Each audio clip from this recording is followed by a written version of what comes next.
Welcome to the Bernie's Bootlegs podcast, where we explore the stories of successful musicians and share their perspectives on being an artist in a digital age. I'm your host, Kenny McCabe, and let's get into the show. Well, podcast, here we are again. I have a great episode for you guys today with saxophonist and composer Lucas Pino. In addition to discussing his personal story, including growing up in Phoenix and his time at the Brubeck Institute and the New School, we touched on many important things such as what he would include in a college music program of his own design, the importance of being aware of your emotional state when practicing. A key phrase that came up a lot during this conversation was self-worth, which is super important. We also discussed the role of discipline and its limitations, the danger of looking for shortcuts in your musical development, how to practice organically, methods for developing your musical intuition and concept, why hating your playing might actually be a sign of conceptual growth, why he started a NoNet and how he learned to write for a large ensemble, and much more. You can find Lucas on his website at lucaspino.com and also on Instagram at lucasrobertopino. And so without further ado, I bring you my conversation with Lucas Pino. Okay, guys, I'm here with Lucas Pino. Lucas, thank you so much for coming on the podcast. Hey, it's my pleasure. Thanks for having me. It's my pleasure. How are you? I'm doing well. Living the life, right? Yeah, so we've been trying to schedule this for a while. You're obviously a very busy person, but here we are in the flesh, ready to have the conversation. So what have you been up to recently? Same old, just playing a lot, trying to, trying to balance work and life. And yeah, that's about it. Yeah, we were kind of talking a little bit before the podcast about how it's very difficult, or people don't do it as much, like to actually balance their workload. Is that something that that you find to be difficult? Yeah, I think I have a hard time balancing those things. Yeah, for sure. Yeah, sorry. Yeah, man. So you are originally from Arizona. Yeah, that's right. Yeah. Tell us about that. I don't know that many people from Arizona. You're from Phoenix? Yeah, I'm from Phoenix. Yeah, so tell us a little bit about how you got started playing music and what the scene was like in Phoenix. I started like a lot of people do in like middle school band. Actually, this was elementary school band. And the scene in Phoenix is like a lot of scenes around the world, I guess, outside of the major metropolitan areas. It's kind of small in terms of how many musicians, but potent in the musicians that do play. And so that created like a great opportunity when growing up to be able to play a lot of professional gigs with really great musicians, simply because I had an interest and was like mildly talented. So it was pretty dope. Yeah, definitely. Like there's a great sense of community in Phoenix, and I think older musicians are pretty heavily invested in the success of the younger musicians. At least from my experience, that's what I would say. Yeah, that's beautiful, and obviously super helpful when you can have that kind of community and all those kind of things. Was your family musical at all? Were there musicians in your family? Not really. My dad is in international business, and my mother is a software engineer. And sorry, I keep getting emails. But on my father's side, there were some musicians, and on my mother's side, it's more of a religious background, preachers and things like that. But definitely, there's music and church and things like that going on. So, yeah. So you pick up the saxophone and, trying to play and practice and all those kinds of things. When do you decide that you might want to pursue music as a career? I started when I was 10, and when I was 11 years old, the next year is when I told my dad that I wanted to be a professional musician. And he was, I think, a little dismayed. And I don't know, man. I think part of that also just fueled it. part of this thing, like, well, I don't know if that's a good idea, kind of fueled the fire, like, well, I'll show you type of attitude. So, I mean, yeah, I was very young when I made a commitment in my own head that was what I wanted to do. Yeah. Yeah, man. So you graduate high school, and what's the next step for you? What happens? I While I was in high school, I met Chris Brubeck.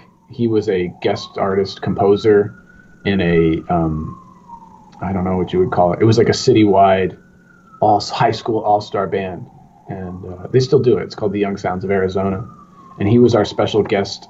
I don't know what you call it, composer, end of the year composer, and so I met him, and that was my junior year in high school, and he said to me, "Hey, my dad has this institute in California, and there's a summer jazz program. You should totally audition." And so I did, and I went to that summer jazz program, and I met all kinds of unbelievable musicians. Actually felt like the most, I don't know what you call it, the most normal than I had ever felt in my life. I remember I got into a van at Sacramento Airport, and I was the second one that got into the van, and there was a kid in there, and I sat next to this kid, and I was like, "Hi, my name's Lucas," and he's like, "Hi, my name's Eldar," and I was like, "Oh, hi, Eldar, nice to meet you. What do you play?" He's like, "I'm a pianist," and I was like, "Oh, pianist, that's really cool." He's like, "What do you play?" I was like, "I'm a saxophonist." And I was like, "Well, who's your favorite pianist?" He's like, "I like Herbie Hancock." And then he was like, "Who's your favorite saxophonist?" I was like, "I really like Michael Brecker." And then he was like, "Oh, I just recorded with Michael Brecker 2 weeks ago." So Dang. yeah, it was really surreal. That whole experience was really surreal. And I went back for my senior year in high school, and I was like, okay, there's a world out there for me that I really identify with, and it makes me feel like way more comfortable than just being like the oddball at high school. And so I auditioned for all the colleges. I auditioned for all of them, and played auditions, all like live auditions all over. I remember going, and there were a lot of, they're when they're recruiting and hustling and doing all that thing, there's a lot of promises that were made, and we don't have to get into what that is, but it's stupid, and it's a business. And at the end of the day, when I got the call from the Brubeck Institute and they said, "Yeah, it's free, like really free," I was like, "Yeah, I'm going to do that." Peace out to everybody else who wants my money. See you later. Yeah, and so during that camp, when you were still in high school, was that kind of the first time that you had been around folks that were your age that were as passionate about music as you were? It's hard to say, because I mean, definitely I had friends growing up who were very passionate about the music, but I always felt like I was just a little bit too intense for everybody. And so yeah, in a way, it felt that way. It felt good to be around those kids, but at the same time, I also felt like, oh shit, I don't have my shit together. Like I gotta work really hard if I'm gonna like be good at this and in this company. For sure. And so you end up going to the Brubeck Institute, as opposed to another college who wants your money, as you said, wants your tuition money, which is a whole other topic to be discussed. But did that institute, did it live up to your expectations? Did it exceed your expectations? What were your general feelings about it, considering you chose it over, any number of other traditional four-year universities that you could have chosen? Yeah, it definitely, in hindsight, and after having gone to other schools, it was the best place to be. Going through it was painful at times, because you think, oh, what is going on over here at this university, or at this what's going on at this conservatory that I could have been at. And I think it taught me a valuable lesson that growth is mostly associated with discomfort and pain, and when you're going through something, it's best probably not to judge it too harshly or too critically. It's probably best just to go through it. But I mean, there were really great moments also, unbelievable, like you wouldn't believe it type moments in that program with those guys. So I mean, yeah, it definitely lives up to my expectation in hindsight. Going through it was really difficult, but even that dichotomy or saying that reveals the lesson, which is, you're not a fair judge of what you're going through while you're going through it. And chances are, when you do look back, a lot of the things that you were probably cursing at the time, you'll be grateful for the experience or the impetus that it created for you to be better. So, yeah, the Brubeck Institute was the shit. And even, I mean, it ended this year. Essentially, their contract just ended. And that's very sad that relationship between the Brubeck family and the University of the Pacific ended. But I think a program in its style or in essence or spirit will continue out there, called the Pacific Jazz Ambassadors, and I'm really happy that they're doing that because I believe in that process. They're a band, they live together, they're not worried about tuition and things like that. Gigs are provided for them, opportunities to travel, and I mean, like probably most of us experienced in college, it's like you go to your ensemble class for a few hours a week maybe, and then you go and you don't have to see those people anymore if you don't want to. Maybe you'll see them in another class, but you don't have to be their friends. You don't have to interface with them. So if somebody like fucks up your tune or like makes you upset or criticizes your art or your life or whatever, you could just like not deal with them. When you're in one of those fellowship type programs like the Brubeck Institute, we had to deal with each other constantly. You would finish rehearsal and then you would go back to your dorm room where you live with this person.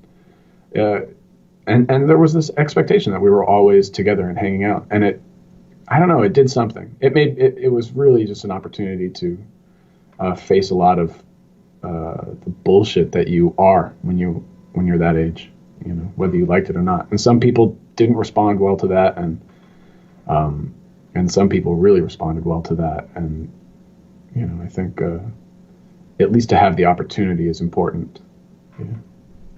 Yeah, when you say kind of the bullshit that you have inside of you at that age, can you elaborate on that? What do you exactly mean by that? Because obviously there's the whole thing like, okay, you have to learn to be able to deal with people even if you don't necessarily want to, because you're going to be with these people no matter what. You're in the fellowship, you're basically playing with them and seeing them all the time. Is that kind of what you're referring to? Just learning to have that skill set of being able to work with people even if you don't want to? Yeah, something like that. Maybe I'm being too self-referential when I say the bullshit inside, but in my experience, when we're about that age, it's really difficult to have any perspective on how good we are or how good others are in terms of, like the music or how it's being played. And, we think we know a lot more than we might. Things like that. Just because when you're a senior in high school, you're at the height of your powers, right? You're the top of the age group, top of the pyramid. And so you graduate into college and you're kind of bringing a lot of that confidence, maybe unearned confidence. I don't know. And maybe that's the peak of a certain type of arrogance or confidence in one's life. I'm not sure. But that's really what I'm referring to, is that just unearned confidence. Yeah, I understand. And, it's easy to have an unearned confidence generated, especially if you're at a public high school or somewhere where, you're not going to have necessarily world-class musicians that are your age around you. And then obviously you go to somewhere like Sure. like a fellowship, like a Brubeck Institute, or even the university, and you immediately become, it's kind of just like the whole like big fish, like little pond, little fish, big pond type thing. Although it's Totally. a little bit of cliche at this point, but it's true. I mean, it's just a matter, it's such a big factor in in your life, kind of the level of people around you and the level that you're exposed to. And it's very, very true that the older you get and the wider your circle of awareness becomes, the more you realize that you don't know. And Right. and you just hopefully, with any luck, you gain a more realistic or reasonable perspective. Yeah. Right. And obviously all of that is going to end up being subjective, experiential, but at those points and at these different places, I'm just trying to, like, ideas like that are meant to be fuel for searching and hopefully some type of individual progress as a person. And if we're really lucky, that progress as a person can be translated and represented through music, if that's our vocation at the moment. Yeah, but it's tough, man. Because it's tough, man. You when you offer yourself as a musician or artist or things like that, you're exposing vulnerability, and you can get hurt, and you will get hurt, and a lot of times how it scars you leaves people almost in some type of arrested development. They kind of retreat back to whatever that invulnerability of arrogance or invulnerability of it's willful arrogance, because you don't want to go stepping back into that place where you're, I don't know, vulnerable. So it's life, man. I guess it's that ebb and flow, the tides of life. And I don't know. I'm sure that I'll look back at me saying all this bullshit and say, well, that was some more bullshit. So I don't know, man. I guess we'll see. I mean, we'll reconvene in 5, 10, 20 years, and we'll evaluate this then. But until then, I wanted to fast forward a little bit. So you graduate, or I guess it's safe to say graduate from the Brubeck Institute. You got like a certificate. Is that how it works? Yeah. Got it. Yeah. So what was the next step for you? Do you move back to Phoenix, or where do you go? I went to New York City, and I went to the new school. The new school accepted my transfer credits, so that was dope. And again, it was a money decision. I started thinking to myself that, like, if I'm going to be playing gigs for like $50 and $100, it won't be wise to have a huge financial burden. If I do that, then I'll have to spend some of my time making money to pay a loan, and the reality is, the more time that I have available, then I think I'll have a better chance of being successful as a musician, because I'll end up being able to just take, like, maybe gigs that don't pay enough or anything, but actually will help in my development as a musician, or getting to know people, all that type of stuff. So I went to the new school because they gave me the most money, because it was going to be the shortest amount of schooling. And after that, it was a good experience. It was really awesome to be there. There was a lot of great teachers and a lot of great students, and I really liked that. And then after that, I could have just started trying to play, but instead I auditioned for master's programs, and I went and did a master's degree at the Juilliard School. And that was cool and different and challenging, just like every place was cool, different, and challenging. So, yeah, I don't regret school. And I think, if you have an opportunity to go to school and not break your bank, not carry this burden, it's totally worth it, because you meet people, and the thing about school is it puts you back into a situation every day. Like, you kind of get to try again with the same people a bunch. Like, whereas again, like, if you're just on the scene and you're an asshole one night, it kind of sticks a little bit more than if you get to go back the next day and be not an asshole the next day at school. You kind of get more chances to be a good person. Whereas, like, you don't know who you're going to see every day when you're just a person in the world. And I don't know, maybe it's just my own psychosis, but it seems like the stakes are a little bit higher. Yeah, no, it's definitely true. I mean, college is definitely, one kind of environment. And so if you, let's say you were tasked with creating your own college music program, are there any things that you would have in it that you felt were lacking during your time at school? That's a crazy question. Um, yeah, like a therapist. I think that every jazz musician needs a therapist or a psychiatrist, and they need to talk about their. When I don't teach, um, but in the rare occasion when I will have a lesson or a student, the thing that I like to hopefully introduce into their practice is checking in with your own emotional state. So you playing something and you get frustrated, I think it's really important to be aware when you become frustrated, because I think that those feelings are what inevitably, feelings of you're disappointed in yourself, you're frustrated in yourself, you're angry at your equipment, you're angry at this thing, and also positive feelings. Just being aware to watch your feelings, um, particularly because the practice environment is one which we're supposed to return to every day, maybe multiple times per day. And if it is an environment which causes us a great deal of stress and pain and frustration, we won't return to it. We'll stop practicing.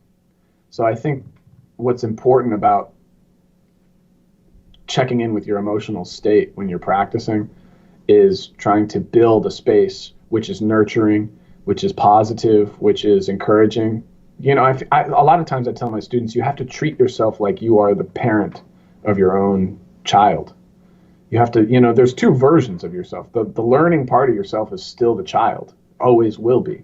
And it needs to be encouraged and nurtured and loved like a child for you to want to continue to because if you're practicing in earnest, you're essentially doing things you're not good at. And so the feedback that you're going to get is one which is like, you're not good. I'm not good at this.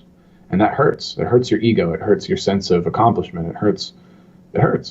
And so these relationships, I think, are very important to creating a space that actually is capable of being repeated every day.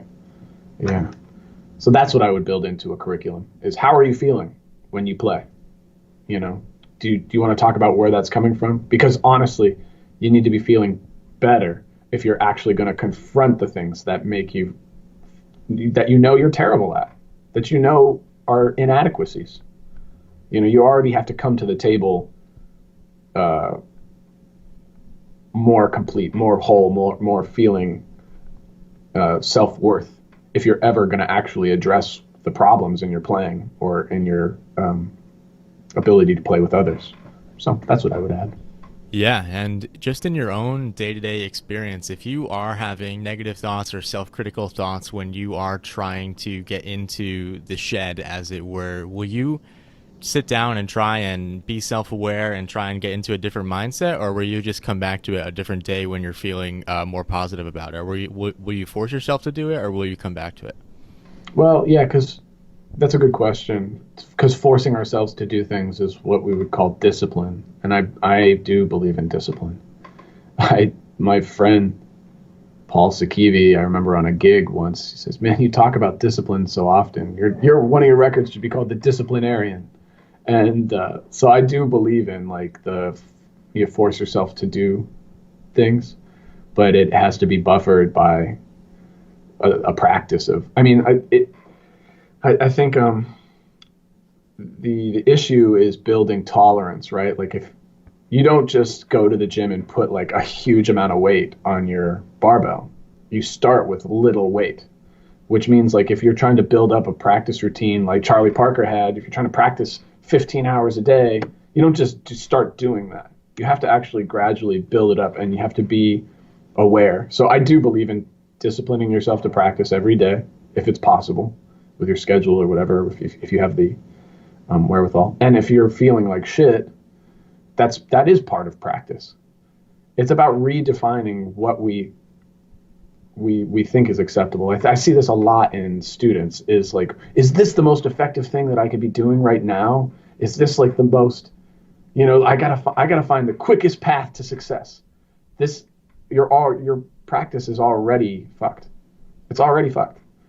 And I'm sorry, I should use better language when we're podcasting, but that's okay. Anyway, who cares?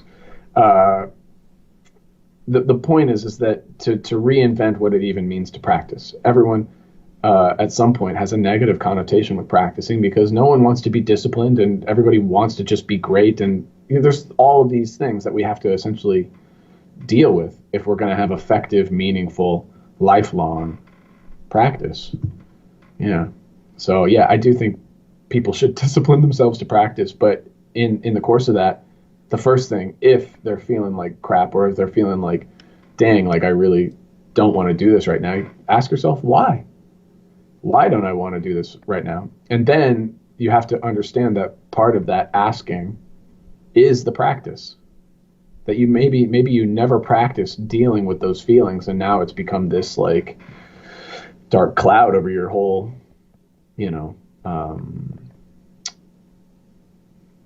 way of being. So yeah, one of the things that you touched on there is just the idea of students wanting the quickest path to success, wanting like maybe you could even say like shortcuts, like tricks, like hacks is like a big word that people use these days. Do you think that has kind of always been there, or do you think it's kind of being accelerated by social media and the internet? Do you have any thoughts on that? I was with a friend on tour once, a great pianist named Chris Padishaw, and I can't remember what we were in the gym. We were in the gym doing, working out, and I think at some point he said to me, Lucas, competition. It's a biological fact, man. Competition is a biological fact. And I think that that's what it stems from. I think that people are trying to be in the game. They're trying to be competitive. They're trying to be relevant because they want to play the gig. They want to, it's just what it is. And of course, if there's a way that I could get better, quicker, faster, and get to, people are going to be interested in that, I do. I think it's problematic for the individual. I think that this scarcity mentality is problematic. It creates all these problems. And inevitably, if you're trying to look for shortcuts and ways to hack your own progress, you're not really. The only thing you're damaging is the infrastructure of your daily routine. That's all. Slow and steady wins the race. It's, you can't even, no one wants to even hear that anymore. It's such a cliche. But that's the thing. Even the word practice it's burdened with so much connotation that if you tell someone to practice, it means something different than what the word actually implies. If we get back, honestly, I think it should be more closely related to like a religion. People who are very religious practice their religion. It's not like they're like, well, I got to get to God faster. Like that doesn't make any sense. But this is how we talk about like a saxophone. I got to be more killing tomorrow. It's like, that doesn't, the words are perverted, If the goal isn't really how I perceive practice, if you're trying to hack it, or if you're trying to cheat it, or if you're trying to accelerate it, the speed limit is the speed limit. A lot of times I think the speed limit is like what you might refer to as one's talent, natural talent. But I've seen lots of people who can go 90 miles on the road towards realizing their potential. They're allowed to go 90 miles an hour, but because they can, they're just chilling. They're so talented, they're just chilling. And then the cats that just have the wheels on the road all day long at 40 miles an hour, they end up doing things that nobody ever imagined. So I don't know. It's about redefining what we could throw the words away, honestly, so we could actually get to a better meaning, which is like, do I like myself and my life when I do this thing repetitiously? Do I benefit from the daily task? do I benefit and feel better? You know, if that's the case, then I think it's a healthy practice space. If you're feeling like shit every time it's time to practice, or every time you finish practicing, or all the way through practice, there's a problem. If you're trying to cheat it or hack it, accelerate it, then I think it's a misconception about what it even is. So. Yeah, man, a lot of deep topics. That Sorry. No. It's great. No, I'm really enjoying this, and so I would love to get a little bit practical, if I can use that word, and talk about what does your practicing look like, and if I can use the word practice. But let's say when you're practicing saxophone or working on composing or any of these things that you're trying to actively improve upon, I'm sure, what does that look like? Well, it's, in practical terms, it's like picking up the instrument and beginning to play. I think every human, is a machine built for pattern recognition. It's like our strongest, what do you call it? Natural ability to recognize patterns. Sorry about that. And so when you begin to play, you already are making these pattern evaluations, and you're already making determinations about all these things. And so I don't subscribe heavily to like first I warm up in this way, and first I do this, and then that, and then I go to this, and then I don't do that. I just start playing, and already the little editor on my shoulder, my little conscience, Geppetto, my cricket, whatever you want to call it, is already starting to give me information about what is bad, And so I just listen to my conscience about what's bad if I'm playing the saxophone. And then I start to try to fix it. And if I can't address it, then I focus on it. If I can address it in 1 second, then I just continue to play. And it might just be a tune. I might just be improvising. A lot of times I'll just turn on, I have drones, and I'll just be trying to tune with a drone or play a scale with a drone. Things like that. And, but inevitably, if I practice for 10 minutes, I'll have at least 30 minutes if I play for 10 minutes, I'll have 30 minutes of practice. If I play for a half hour, I might have hours worth of things to focus on and practice. And essentially, I'm reminded of like a trombone friend of mine was talking about. He had a lesson with, I think it was Luis Bonilla, and he said, look at the wall over there. Does it look smooth? And he said, yeah, it looks smooth. He says, now get real close to the wall. Does it look smooth? And he goes, actually, now I can start to see the texture. So get even closer. This type of behavior in practice, where it's like, well, that's pretty good, but let me dive deeper. Is it actually good? Let me be more critical. How good is it compared to John Coltrane? How good is it compared to Charlie Parker? Is it really that good? No, it's not. And a lot of times we won't be honest with ourselves in those.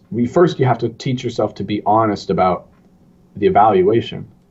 And to do that means that you have to come to your practice space having some type of self-worth already. You already have to feel good about the fact that you've put the instrument together and it's sitting in your hands. That's the first step to practice. Do you reward yourself? Do you allow yourself to feel good because you put the damn thing together and you're about to play it? Because you should. That's the first step. Feel good because you put the thing together. Now when you start playing, you could let this person, your editor, your conscience, or whomever, do their job, which is to say, that's not very good. That's not very good. That's not very good. And so that's how I practice. Yeah, I just sit down and I start to get to work, and I allow the conscience or whatever concept of what I think sounds good run the session. Yeah, and I'm sure that, there are very concrete, like technical things, like in terms of just playing the saxophone that come up, things that, might be difficult or not as clean as you would want them to be. But going on the more conceptual side, like when you try and ask yourself, like, oh, was that really as good as Charlie Parker, or name whoever you want? Where do you think your intuition about whether or not what you played was for lack of a better word, good. Where do you think that intuition comes from, and how is that something that you've consciously thought about developing? Yeah, certainly. I think it's the same process as traveling down that road. Like now my concept and my understanding of what a good sound is limited. The only way to expand upon that is to spend time playing playing, practicing yourself, but playing with others, and then listening. There's no, you could have somebody point something out to you and say, well, have you listened to this aspect? Or that's all part of the whole puzzle that you're constantly trying to put together. But it's not to be worried about. It's just, this is the process. We are moving through time, and that I will, the more that I focus on this as an endeavor, grow my concept. So I think about, I do. I think about it as two columns that kind of chase each other through life. And column that we're talking about now is conceptual, and how we understand what good even is. Like everyone who's gone into fifth grade band knows that their concept of what is good and bad is different than a college student's concept of what is good and bad. And then the other column is technique. And so technique inevitably chases concept. When you feel shitty about your playing, it's because your concept far outweighs the technical ability to reach that concept. And so everyone has experienced this, I think, where you practice a lot and you start to feel like, I'm really good. Oh shit, I'm really good. And then you go to sleep, the next day you get your horn out, and all of a sudden you're like, oh shit, I suck. What happened? I felt so good. Well, that's the indication that your concept has grown, that you have a different perspective about what is music and what is good. You'll never get technically worse, I don't believe. I mean, if you're spending an amount of time playing the instrument, you're never going to go backwards in terms of technique or ability, but your concept will grow. And when your concept grows, it recontextualizes what your technique is and how you use it. And so let them chase each other.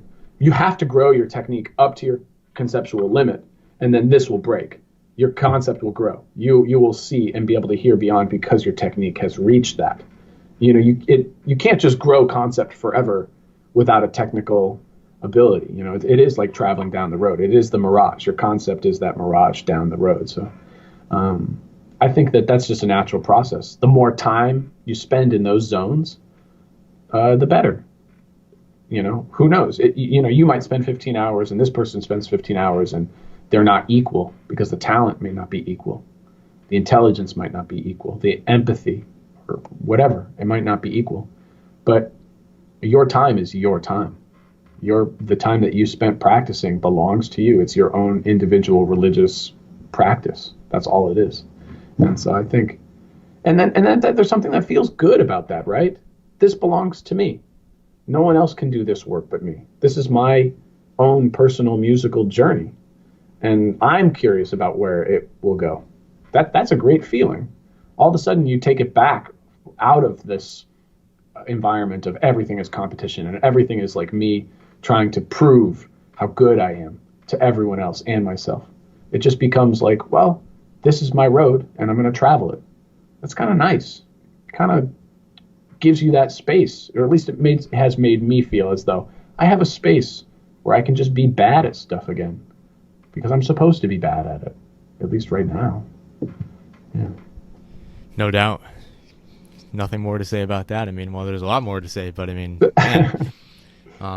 So I would love to jump ahead, and I have to ask you about the NoNet Nonet, because obviously that is, I don't know, it's safe to say one of the main contacts that people have seen your name or heard of you or heard you play, whether they've, listened to the record or seen your group at Smalls or wherever you guys play. I would love for you to tell us a little bit about how that group, or how the concept for that group came about, because starting a NoNet is pretty unusual. So what made you decide to do that? I heard the SF Jazz Collective when I first went to college, and I was like, well, that's a crazy awesome sound. They can make sounds like a large ensemble, like a big band, but they also, each individual is being showcased. I thought that was remarkable. But even going further back, there was a NoNet in my hometown in Arizona. there was a community college NoNet that was doing that same thing, just like playing great ensemble, and everybody was being featured. I just thought that was the greatest thing. And so when I was at the Brubeck Institute, I thought, man, when we all move to New York, which is an inevitability. Sorry, it was a stupid thought at the time, but when we all move to New York, this is going to be the core of the band, and I definitely want Ben Van Gelder to play alto. I want Corey King to play trombone. I want Peter Slam to play the vibes. You know, I was putting together the band when I was still living in Stockton. And so then when I did move to New York, I didn't put it together until my senior recital. And originally it was an octet. And I wrote some charts and they sounded really bad. And we had a rehearsal and they were bad charts and I was embarrassed. And so I tore them up and I went back and I had met a great baritone saxophonist named Andrew Carrico, who sadly is no longer with us, but he was a genius. And I added the baritone saxophone because I wanted him to play. And Peter was very busy, so I switched from vibes to guitar, and that became the band. And that second batch of charts that I wrote were decent, and so they're still in the book now. And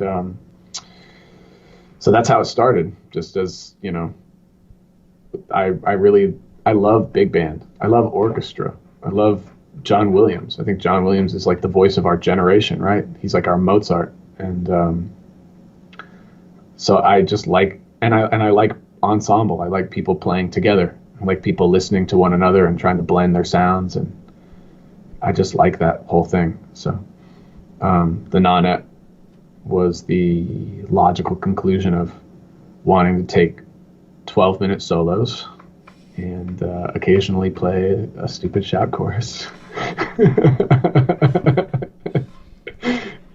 Just on a practical level, in terms of writing for a 9-piece band, were there kind of composing and arranging classes in college that you found to be influential or helpful, or was it kind of a more first principles approach where you had sounds kind of in your head from listening to folks like SF Jazz or other big bands, of course? What was the approach there? It's funny, man. I learned a lot from Dr. Joseph Gilman at the Brubeck Institute. They were always having us write. A big focus out there was writing. So I was writing for the quintet and starting to learn about harmony. And Joe definitely instilled in me like the concept of like chord scale harmony and those relationships. And so that was a great foundation. When I moved to New York, somehow when I did the placement tests at the new school, I placed out of all of the writing classes. I didn't have any writing classes. And I wasn't writing for long. I maybe had written one big band chart, one sad big band chart previously. I mean, it was a total fluke. I don't know what that was. It was stupid. And at Juilliard, I had some writing classes. I had some cool classes with Andy Farber, and he showed us some really cool music. And he was one of the first people that was like, if you want to learn how to write for large ensembles, you have to transcribe large ensembles.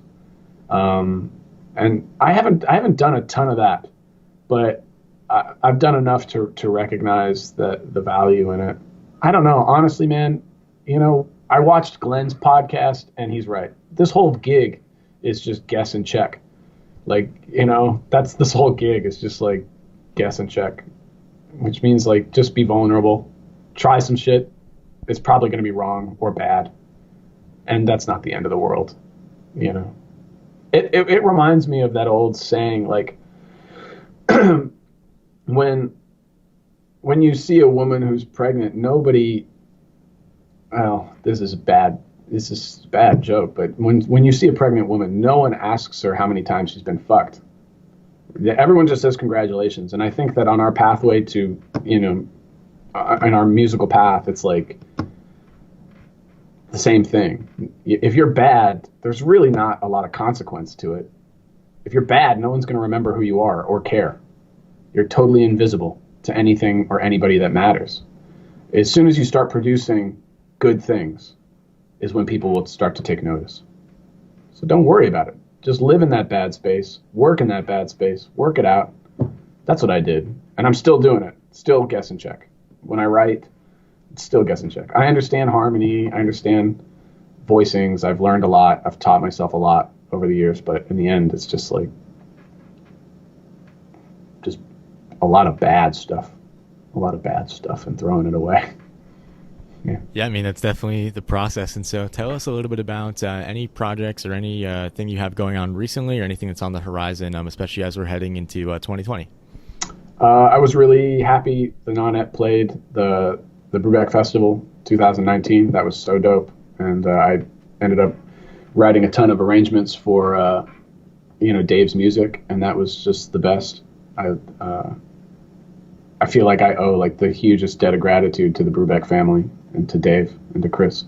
So that was like, I don't know what you call it, huge full circle for me. And now we're moving on to, we're going to play with the NoNet, a jazz festival in Santiago, Chile in January. I'll be on the road with various bands between, I guess, this weekend through the end of May. And we'll still be doing our residency at Smalls. I think the next time I'll be available in town is we're going to play December 30th. I'll play with the NoNet for the Bando Jam on January 1st at the Zinc Bar. The thing I'm most excited about right now is a few years ago I wrote a show for Jazz at Lincoln Center with the NoNet augmented with 2 singers, and it was called Golden Rule Turing Test. And I wrote that along with my writing partner, Jeremy Siskind. He was the lyricist and definitely a huge contributor conceptually to the project. And we recorded it a few years ago, and I've just been sitting on the stems for a long time. And just yesterday we started editing and mixing the takes. And I'd forgotten a lot about that music, but it's pretty dope, if I do say so myself. And I'm really excited for that to be finished and for people to hear it again. It was a project that was inspired by the fact that I think that we're having, as a society, we're having a really tough time translating our empathy through the digital space, to say the least. And so, that's what the show is about. The show's about empathy in the digital age. A computer is bound to pass the Turing test, yet somehow humanity seems to be moving in the opposite direction. So I don't know. Yeah, I'm really excited for people to hear that. Yeah, I'm really excited to hear it as well, of course. And I mean, there's just so many important topics that we could discuss pretty much indefinitely, most likely. I mean, then you get into the whole topic of artificial intelligence and summoning, some sort of super intelligent, non-biological entity that could possibly take over the world and extinct us if we don't have the necessary political and emotional infrastructure in order to be able to deal with that. Totally. Yeah. So, I mean, that's a whole topic in and of itself. But, man, I hope to do this again very soon. And I have to be super grateful for you sharing your time with us today. Well, Kenny, I really appreciate you asking me to do this. And, I'll talk forever. And I just, I hope that somebody besides you and me finds this interesting. I think so. I mean, the way that I always think about it is it's just like, okay, am I really that different from everyone on Earth that I'm going to find a conversation like this interesting and no one else is? I can't possibly believe that, So that's how that's a little excerpt of the conversation that goes on in my head. But I love it. Yeah, and so I think so. So I'm very optimistic that people are going to really enjoy this one. And thank you so much for coming on. Thanks for having me. We'll talk to you soon. Yeah, man. Stay on the line for 1 second. Thank you again. No worries. Thank you so much for checking out the podcast. Don't forget to subscribe wherever you happen to be listening to this. And if you enjoyed the podcast, consider giving it a 5-star rating on Apple Podcasts or your favorite podcast app. For more episodes, please visit BerniesBootlegs.com. Thanks again, and see you guys next time.